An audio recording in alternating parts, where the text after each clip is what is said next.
జై శ్రీ మాతాజీ.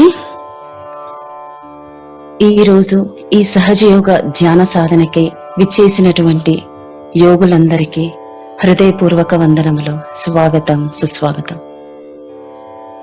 మన రెండు అరచేతులు జోడించి హృదయంలో శ్రీ మాతాజీకి నమస్కరించుకుంటూ రెండు అరచేతులు తెరిచి ఉంచి శ్రీ మాతాజీ గారి బొట్టును చూస్తూ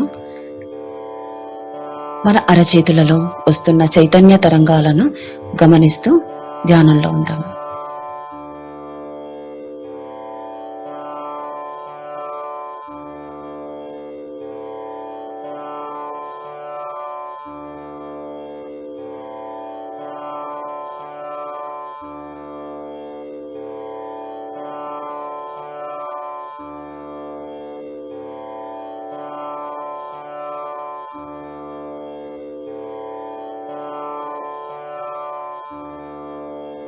ఈ రోజు మనం నాభి చక్రం గురించి తెలుసుకొని ధ్యానం చేసుకుందాము.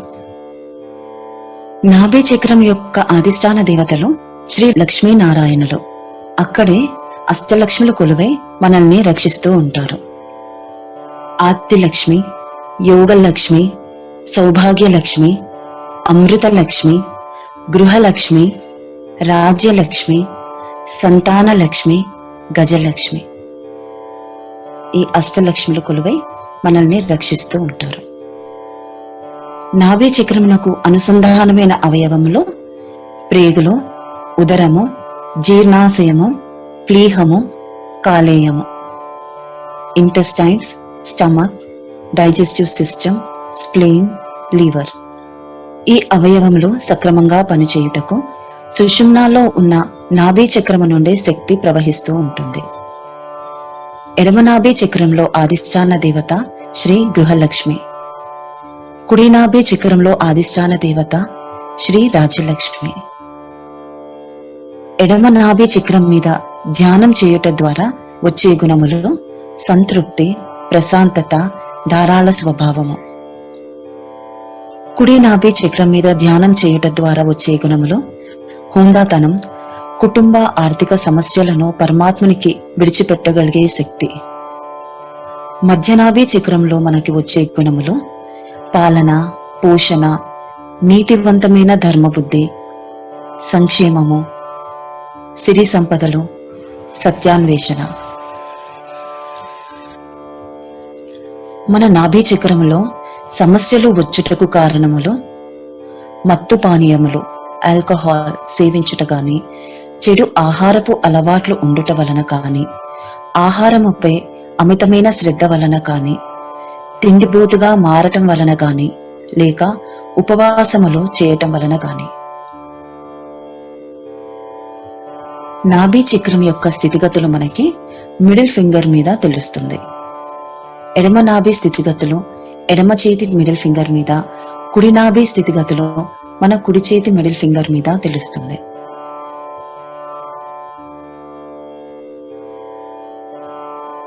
ఇప్పుడు మనం నాభి చక్రం మీద ధ్యానం చేసుకుందాం. దానికోసం ముందుగా ధ్యానం చేసుకునేటకు శ్రీ మాతాజీ గారి అనుమతిని తీసుకొని మనలో గతం నుంచి వస్తున్న ఆలోచనలను భూతత్వం ద్వారా, అలాగే భవిష్యత్తు నుంచి వస్తున్న ఆలోచనలను ఆకాశతత్వం ద్వారా తొలగించుకొని మనలో ఒక సమతుల్య స్థితిని పెంపొందించుకొని మనం ఈ నాభి చక్రం మీద ధ్యానం చేసుకుందాము. ఇప్పుడు నెమ్మదిగా కుండలిని జాగృతి చేసుకొని బంధన వేసుకుందాము.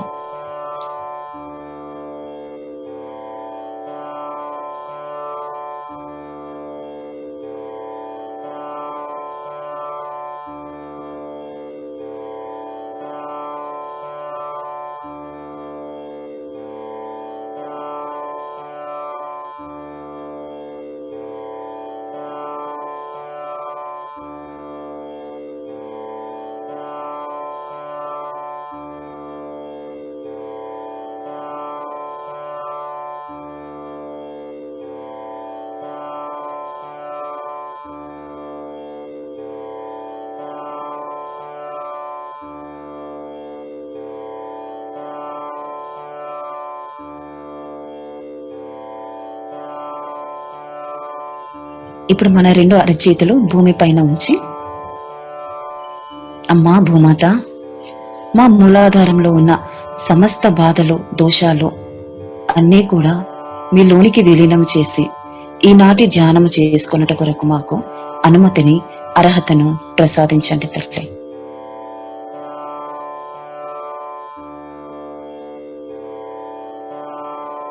చిత్తాన్ని మాడిపై ఉంచి 2 నిమిషములు ధ్యానంలో కూర్చుందాము.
ఇప్పుడు మన లెఫ్ట్ హ్యాండ్ని ఒడిలో పెట్టుకుని రైట్ హ్యాండ్ని భూమాతపై ఉంచి మన లోపల ఉన్న పరమాత్మని యొక్క ప్రేమశక్తి అయిన కుండలిని మాతను ఈ విధంగా ప్రార్థిద్దాం.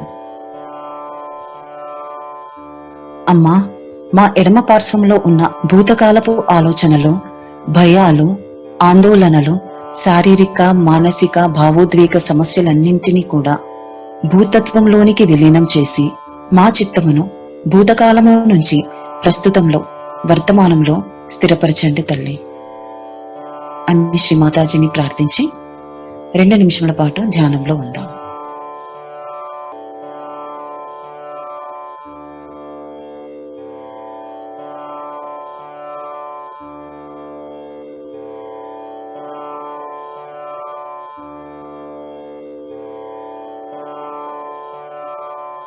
ఏ విధమైన ఆలోచనలు లేకుండా మన చిత్తాన్ని మాడిపై ఉంచి ఎడమ అరచేతి వేళ్ళని, కుడి అరచేతి వేళ్ళని గమనిస్తూ ఉందాం.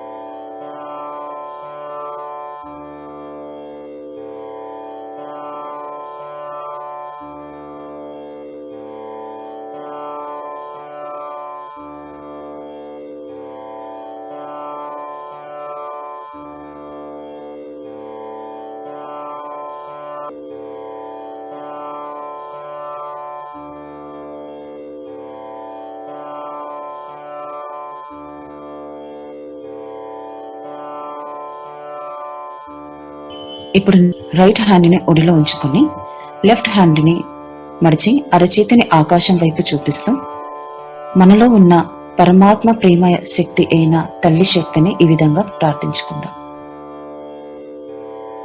అమ్మా, మా కుడి పార్శ్వంలో ఉన్నటువంటి భవిష్యత్తు కాలపు ఆలోచనలు, భయాలు, ఆందోళనలు, మా కుడి పార్శ్వంలో ఉన్న అతి ఉష్ణం ద్వారా వచ్చే శారీరక సమస్యలను ఆకాశతత్వంలోనికి విలీనం చేయండి తల్లి.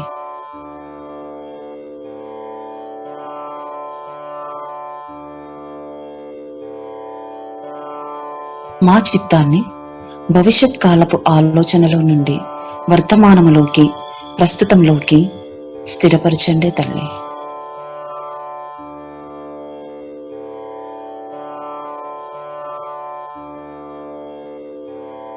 మన చిత్తాన్ని శిరస్సుపై ఉంచి కుడి అరచేతి వేళ్లను, ఎడమ అరచేతి వేళ్లను గమనిస్తూ ఉందాం.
ఇప్పుడు మన రెండు అరచేతులు ఒడిలో ఉంచుకొని మనలో ఉన్న తల్లి శక్తి అయిన పరమాత్ముని శక్తిని ఈ విధంగా ప్రార్థించుకుందాం.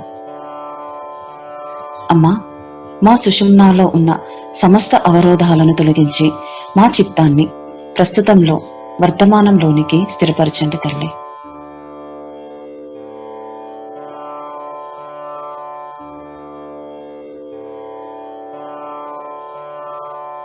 కాసేపు ధ్యానంలో ఉందాం.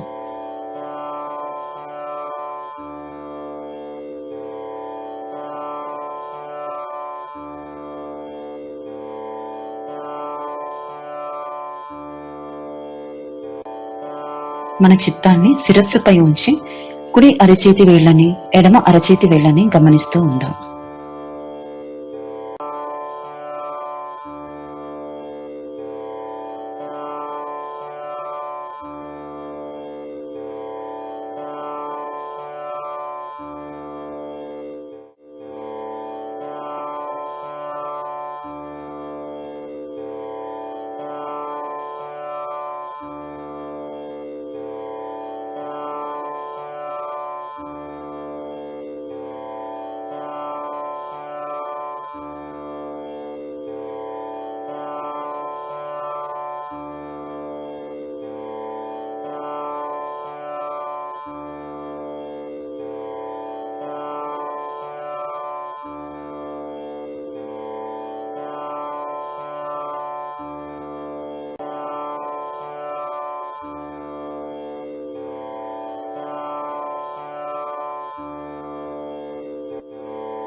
ఇప్పుడు నెమ్మదిగా కుడి అరచేతిని ఎడమ నాభి చక్రము పైన ఉంచి ఎడమ అరచేతిని శ్రీ మాతాజీ గారి వైపు చూపిస్తూ, అమ్మా, మా ఎడమ నాభి చక్రంలో ఉన్న సమస్త బాధలు దోషాలను తొలగించండి తల్లి.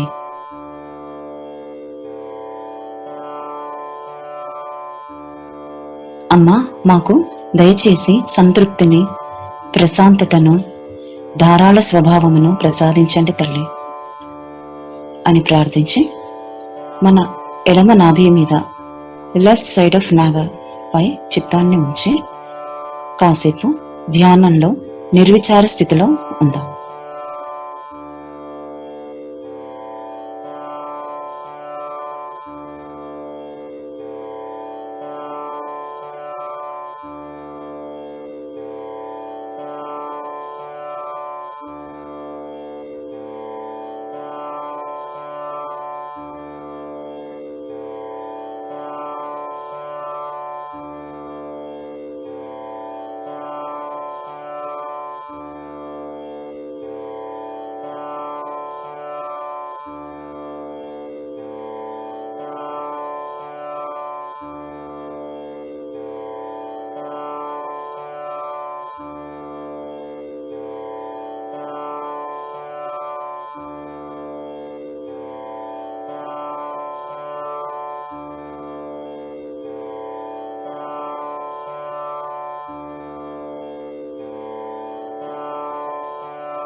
ఇప్పుడు మెల్లిగా మన ఎడమ అరచేతిని కుడి నాభి చక్రం మీద ఉంచి కుడి అరచేతిని శ్రీ మాతాజీ గారి వైపు చూపిస్తూ, అమ్మా, దయచేసి మా కుడి నాభి చక్రంలో ఉన్న సమస్త బాధలను, దోషాలను తొలగించి మాకు హుందాతనమును కలుగజేయండి తల్లి. మా కుటుంబ ఆర్థిక సమస్యలను తొలగించేవారు మీరే తల్లి అని చెప్పి కాసేపు చిత్తాన్ని కుడి నాభి మీద ఉంచి నిర్విచార స్థితిలో ధ్యానం చేద్దాం.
ఇప్పుడు మన కుడి చేతిని బొడ్డు మీద అంటే మధ్యనాభి చక్రం మీద ఉంచి ఎడమ చేతిని శ్రీ మాతాజీ గారి వైపు చూపిస్తూ, అమ్మా, మా మధ్యనాభి చక్రమును శుద్ధి చేసి మాలో ధర్మ నిబద్ధతను పెంపొందించండి తల్లి.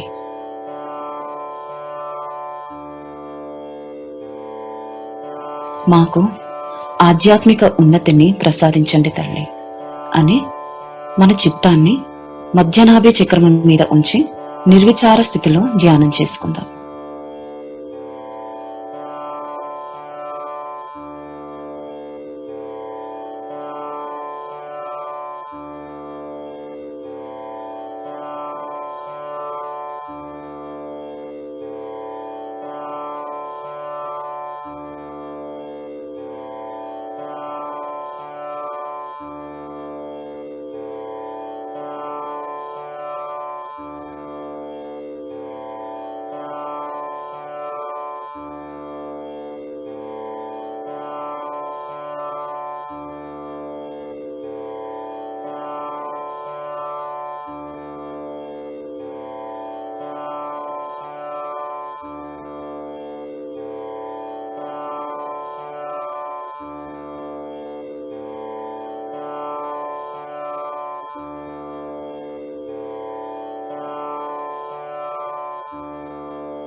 ఇప్పుడు మన చిత్తాన్ని నాభి చక్రము నుండి హృదయ చక్రము ద్వారా, విశుద్ధి చక్రము ద్వారా ఆజ్ఞా చక్రములోనికి తీసుకువెళ్ళి కుడి అరచేతిని ఆజ్ఞా చక్రము మీద ఉంచి వినమ్రతతో కాస్త తలని ఉంచి, అమ్మా, నేను అందరినీ క్షమిస్తున్నాను తల్లి, నన్ను నేను కూడా క్షమించుకుంటున్నానమ్మా, దయచేసి మీరు నన్ను క్షమించండి తల్లి.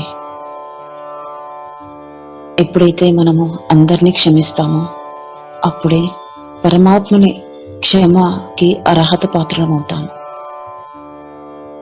అమ్మా, నేను అందరినీ క్షమిస్తున్నాను తల్లి, నన్ను నేను కూడా క్షమించుకుంటున్నానమ్మా, దయచేసి మీరు నన్ను క్షమించండి తల్లి.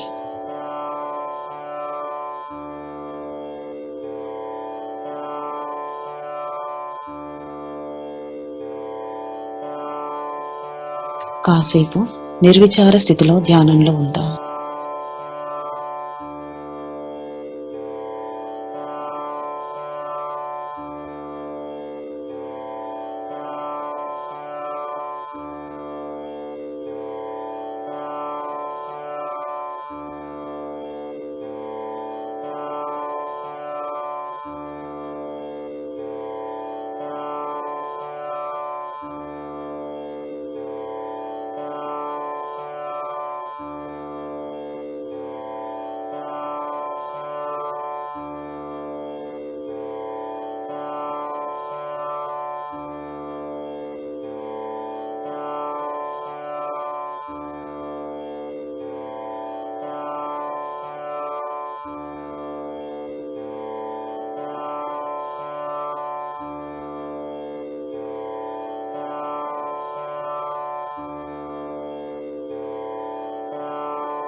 ఇప్పుడు చిత్తాన్ని సహస్రారం పైకి తీసుకువెళ్ళి, అమ్మా, మా ఆత్మ సాక్షాత్కారమును దృఢపరచండి తల్లి అని అడిగి నిర్విచార స్థితిలో ఉంటూ కాసేపు ధ్యానంలో ఉందాము.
మాడుపైన, నుదిటిపైన, వెన్నుపూసపైన, అరచేతులలో, వేళ్ల కొన మొలలలో,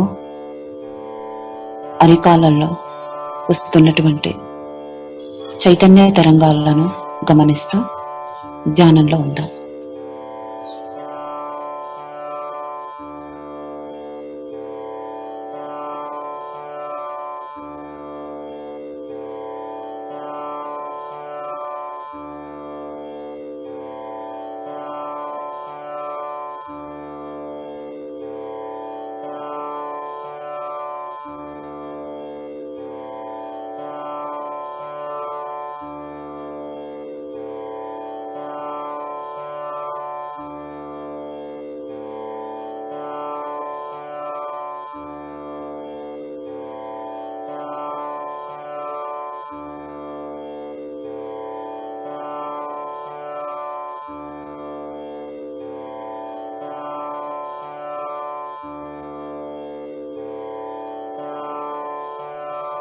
ఇప్పుడు నెమ్మదిగా కళ్ళు తెరిచి 2 చేతులు జోడించి శ్రీ మాతాజీ గారికి ఇంత చక్కటి ధ్యానమును ప్రసాదించినందుకు ధన్యవాదములు తెలియజేసుకుందాము.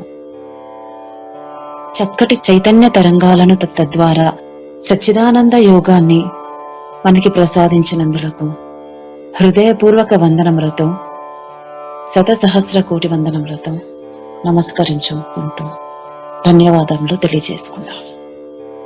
ఇప్పుడు నెమ్మదిగా కుండలిని జాగృతి చేసుకుని బంధన వేసుకుందాం.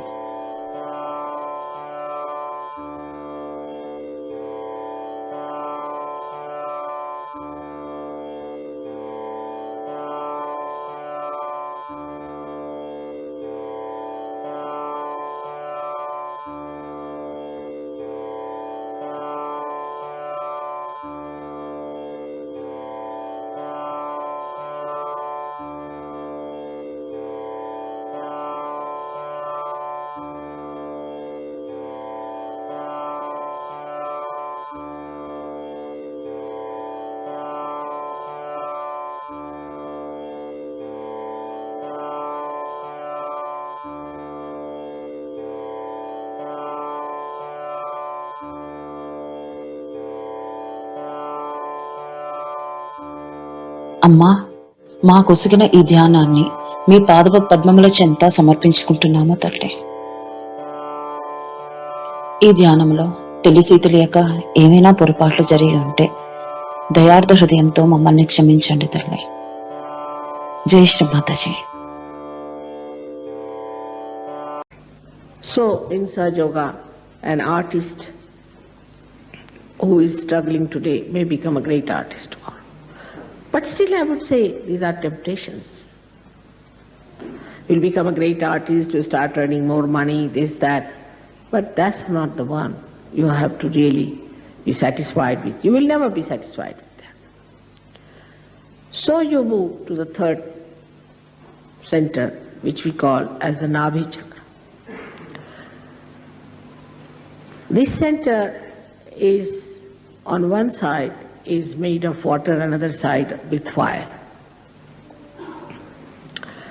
Around it are our 10 valencies, which we can call as our innate religion within ourselves.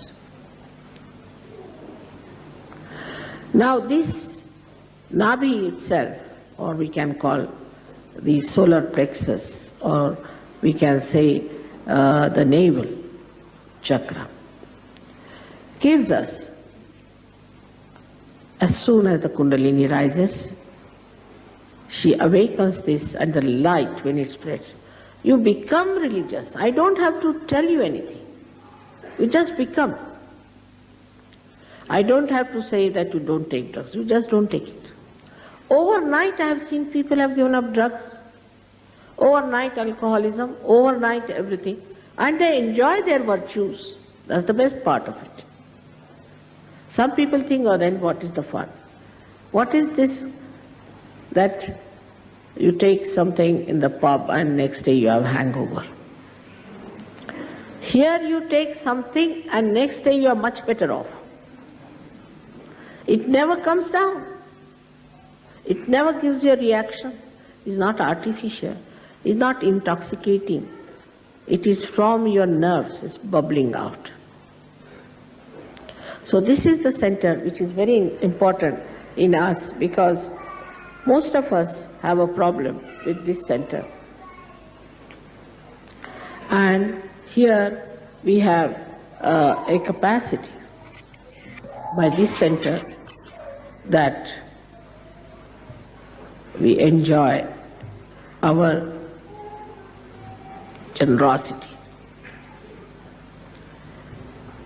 Now all matter, whatever it is, we are materialistic, it's a good idea to be materialistic. But the matter is, the aesthetics of matters are that you can give it to others, suggesting your love in it. I think that's the only thing a matter can do. And in a very special way you can express that love. For example, somebody likes a particular thing, you go all the way to get it and give that small thing, very small thing, to the person, and the joy, not out of the money that you have spent, but the feelings you have expressed of knowing what that person would love. And this kind of a depth develops within you such lovable, beautiful society you enter into. And you don't need anything, because everybody is looking after your needs. Now I have told them I love flowers, because I don't take anything else. So you must see, whenever I come, my house is so filled with flowers that my husband was saying, let us go live in the garden and let the flowers be here. So you see, the joy of giving comes from this center. And whatever you eat, whatever you have to eat, whatever is good for you, you eat. You don't have to bother as to what to eat, what not to eat. You just eat whatever is good for you, benevolent for you. You become so wise. And also you please others. You don't displease others by saying, this is bad food, I want that. I want goes away. What do you want? So like you would say, a candle which is not enlightened is waiting to be enlightened, is asking for the light. I want light. But once it is enlightened, it gives light to others automatically. Supposed to be. In the same way, you also start giving your light, your love, your joy to others. Automatically. I don't have to tell you. Nobody has to go through any 10 commandments anymore. Those days are gone. Now automatically you become like that. Very beautiful people, very affectionate and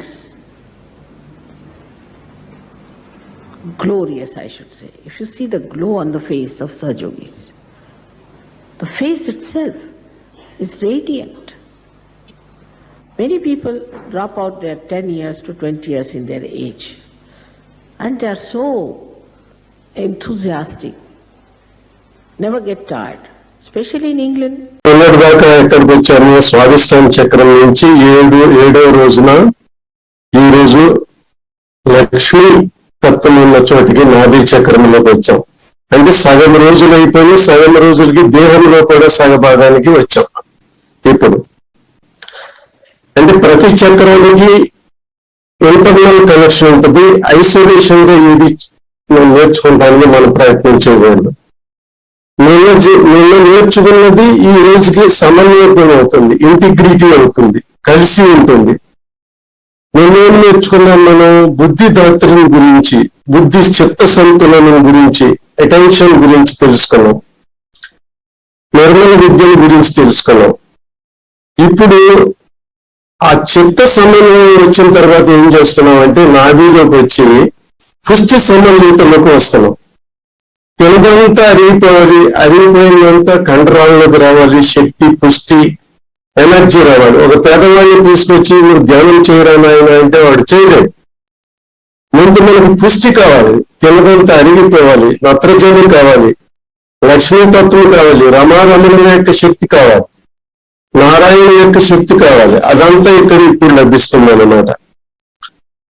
Shri Mataji గారు ఏం చెబుతున్నారు మనకి? తృప్తి అనేది చాలా important. ఆ తృప్తి ఎక్కడి నుంచి వస్తుందంటే మనకి నాభి చక్రాల నుంచే వస్తుంది.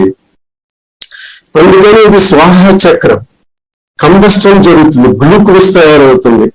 మనం అన్నం తిన్నాము, అన్నం నుంచి రక్తంలోకి సరిపోయేటువంటి పదార్థాన్ని తయారు చేయాలి. ఆ మిగిలిన దాన్ని బయటికి తోసేయాలి. ఆ శక్తి అంతా ఈ శరీరానికి ఉష్ణ సమగ్రత తీసుకురావాలి.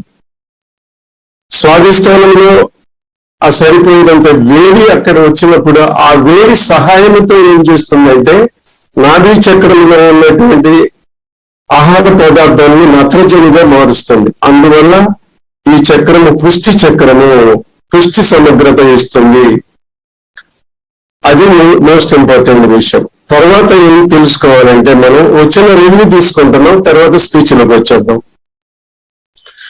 ఈ పుష్టి సమీకృతం అయిన తర్వాత చిత్త వృద్ధి, పుష్టి వృద్ధి రెండు వచ్చిన తర్వాత జలమంటూ రెండు చేతుల్లోనూ సమానమైనటువంటి రీతిలో మనకి చల్లని తరంగాలు వస్తాయి. ఆకలిగా ఉండి ఆ రోజున ఉపాసం ఉండి మనం ధ్యానం చేయలేము. అదే శ్రీమాతాజీ గారు అంటారు, ఉపాసన కరు అన్న దాన్ని ఉపాసన కరు అన్నారు. అందువల్ల అలాంటి పని చేయకూడదు. పుష్టి అనేది, సత్వగుణం అనేది, లక్ష్మీతత్వం అనేది, తినదంతా అరిగిపోయేది ఆ రమాదేవి, లక్ష్మీదేవి, ఆ యొక్క తత్వంతో మనకు కావాలని చెబుతున్నారు శ్రీమాతాజీ గారు. అప్పుడే మన యొక్క సొసైటీ యొక్క ధర్మము, మన గృహస్థ ధర్మము రెండింటికి ఇంటిగ్రిటీ అవుతుంది. మన దగ్గరే సరిగ్గా లేనప్పుడు ఈ సొసైటీకి మనం ఏం చేస్తాం? మంచి యొక్క గృహస్థ ధర్మం అంతా. తర్వాత సీకింగ్ అనేది వస్తుంది. దేవుడు ఎక్కడ, నేను ఎక్కడ, ఈ దేహం ఏంటి, ఈ పరిస్థితి ఏంటి, ఈ ప్రకృతి ఏంటి, ఈ పర్వతాలు ఏంటి, నదులు ఏంటి, అదంతా రేపు నేర్చుకున్నాం. అది గురుతత్వంలోకి వస్తుంది.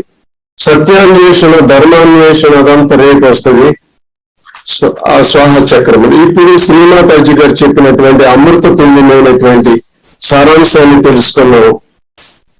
ఏమంటున్నారంటే పూజ్య శ్రీమాతాజీ గారు, ఒక ఆర్టిస్ట్ ఉన్నాడు అనుకోండి, ఒక బొమ్మలు గీసేవాడో లేకపోతే ఒక డ్రామా వేసేవాడో పాటలు పాడేవాడు, ఈ లలిత కళలన్నీ నేర్చుకున్న వాళ్ళు ఉంటారు కదా, వాళ్ళు ట్రబుల్ చేస్తున్నాడు కదా అని మనం కుండలిని జాగృతి ఇచ్చేసాము.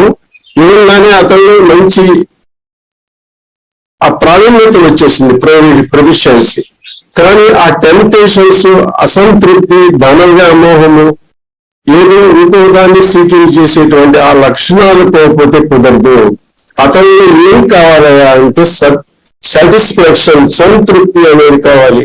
ఈ రోజున ఒక డ్రామా చేసాము, 100 రూపాయలు ఇచ్చారు, 1000 రూపాయలు ఇచ్చారు, అది 1,00,000 రూపాయల కోసం చూసుకోకూడదు అన్నట్టుగా ఆ ఉదాహరణతో ప్రేడికి చూస్తున్నారు శ్రీమాతాజీ గారు. అందువల్లనే ఆ లక్ష్యం కోసమే మీరు థర్డ్ చక్రంలోకి రావాల్సి ఉంటుంది అని ఆ స్వాగత విషయాన్ని చక్కగా మనకు వివరిస్తున్నారు శ్రీమాతాజీ గారు.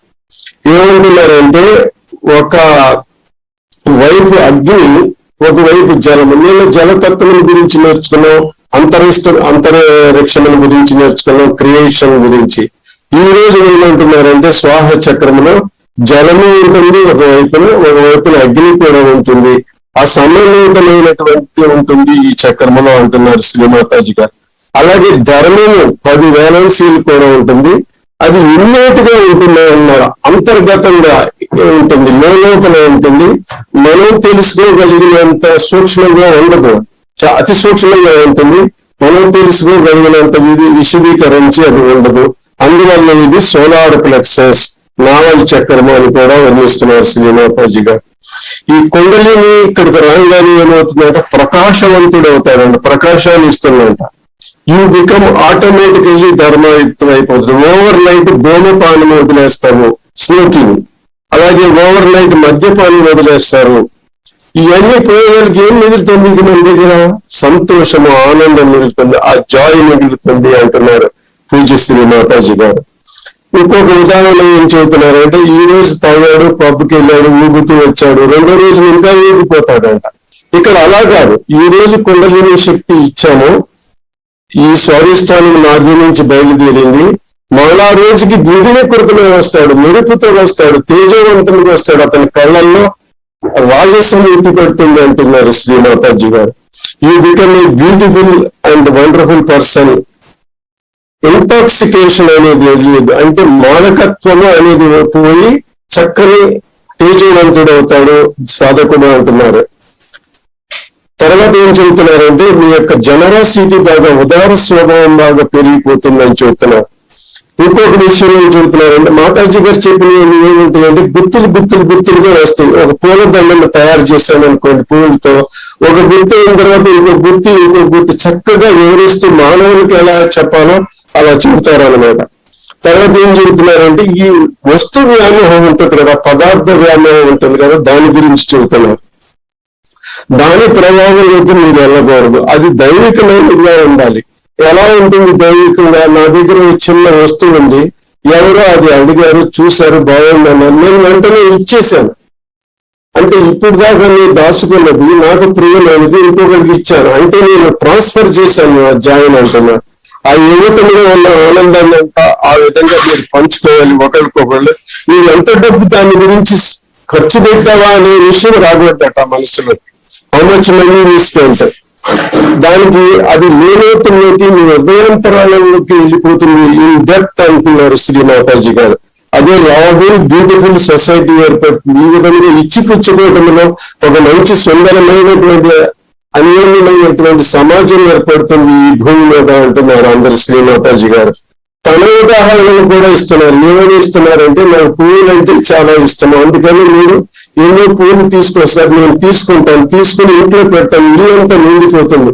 అప్పుడు మా వారు అంటారు, అంటే సర్ సిపి శ్రీవాస్తవ్ గారు, పద్మవిభూషణ్ గారు ఏమంటారంటే, ఆయన ఇక మనం ఇంట్లో ఉండేటువంటి మనం తోటలోకి వెళ్ళి ఉన్నాము, గార్డెన్ లో ఉన్నాము, మనం పువ్వులే ప్రధానము అని చమత్కరిస్తారట ఆయన. సో ఆ విధంగా ఆ శ్రీమాతాజీ గారు తన ఉదాహరణను కూడా చెప్పారు. తర్వాత విషయం ఏంటంటే ఈ జాయ్ బ్రీవింగ్ కొనసాగిస్తూ మీరు ఏమంటున్నారంటే శ్రీమాతాజీ గారు, ఇది ఇలా చేసినట్లయితే మీ దేహానికి, మీ ప్రవృత్తికి, మీ మనస్సుకి ఇది చాలా ఉపయోగపడుతుంది అని చెప్తున్నారు. ఒక తర్వాత విషయం దేనికి వస్తున్నారంటే తినే ఆహార పదార్థాలు ఎంచుకోవడంలో ఉన్న విషయాన్ని కూడా తీసుకొస్తున్నారు. ఏ ఆహారం మీకు కావాల్సి వస్తుందో ఆహారం మీద మీకు కన్ను పెట్టదు, ఉన్నంతలో అది తింటాం. దాని గురించి ప్రాకులాడటం అనేది ఉండదు. అది ఎలాగంటే ఈ క్యాండిల్ ఉందనుకోండి, ఈ క్యాండిల్ ని నేను వెలిగించగానే ఏమవుతుంది, ఇది ప్రకాశాన్ని విరజిమ్ముతుంది, ప్రకాశాన్ని ఇస్తుంది. సో అలా ఇవ్వటం అనేది ఉంటుంది. ఎవరిని బాధ పెట్టి అవి కావాలి ఇవి కావాలని నిర్ణయించుకుని తినేటువంటి స్వభావం పోయి వాళ్ళు ఏం పెట్టారో అదే తిని మనం బయటకు వచ్చేస్తామట. ఇది ఎన్లైటన్మెంట్ యొక్క గొప్ప విషయము. ఆఫ్టర్ లైఫ్ ఆఫ్టర్ ఎన్లైటన్మెంట్ మీరు సాధించింది గొప్ప గుణము అని చెబుతున్నారు శ్రీమాతాజీ గారు. తర్వాత విషయంలోకి దీంట్లో వస్తున్నారంటే ఈ 10 కమాండ్మెంట్స్ అంటే 10 ధర్మ సూత్రాలను మోసెస్ గారు చెప్పినవి, అవి పుస్తకంలో ఉన్నాయి, మనం ఎప్పుడైనా తీసుకోవచ్చు. PDF ఫారం లో ఉన్నాయి, శివశంకర్ గారు ఇస్తారు. ఆ 10 ధర్మ గుణాలు ఆటోమేటిక్ గా మనలో జాగృతం అయిపోయి ఒక సుందరవంతమైనటువంటి, నీతివంతమైనటువంటి, గ్లోరియస్, కీర్తివంతమైనటువంటి ఒక చక్కని పర్సనాలిటీ మనకు వచ్చేస్తుందంట. అప్పుడు వచ్చేదానికి ఏమవుతుందంటే మన వయసు డ్రాప్ అయిపోతుందండి. 10 to 20 years. తన పుస్తకంలో కూడా రాశారు శ్రీమాతాజీ గారు. ఆ పుస్తకాన్ని యునైటెడ్ నేషన్స్ సమర్పించారు, యునైటెడ్ ఎర్త్ కూడా సమర్పించారు. అక్కడ నోబెల్ పీస్ ప్రైజ్ కోసం అండర్ ఎగ్జామినేషన్ లో ఉంది. ఆ విషయాన్ని నేను ఇప్పుడు గుర్తు చేస్తున్నాను. సో ఈ విధంగా మనిషి ఏమవుతాడంటే, సాధకుడు ఏమవుతాడు, ఎంతూజియాస్టిక్ గా, కుతూహలంగా మారుతాడంట. నేను ఇంకా నేర్చుకోవాలి, నేను ఒక అరగంటైనా గంటైనా ఇదంతా నేర్చుకోవాలి, నేను ఇంకా నేర్చుకుంటాను, ఇంకా తెలుసుకుంటాను ఏంటి అని ఆ కుతూహలతను, ఆ యొక్క కోరిక, ఆ యొక్క పూరిక మనిషిలో పెరిగిపోతుందని చెబుతున్నారు. ఇది చాలా పెద్ద రికార్డింగ్ వీడియో, నేను కొంచెం బాగానే ఈ రోజు తెలుసుకున్నాం. Thank you. జై శ్రీ మాతాజీ. అలా రోజు రోజుకి కాస్త తెలుసుకునే వాళ్ళకి 14 రోజులకి చాలా అయిపోతుంది కదా. Thank you very much. జై శ్రీ.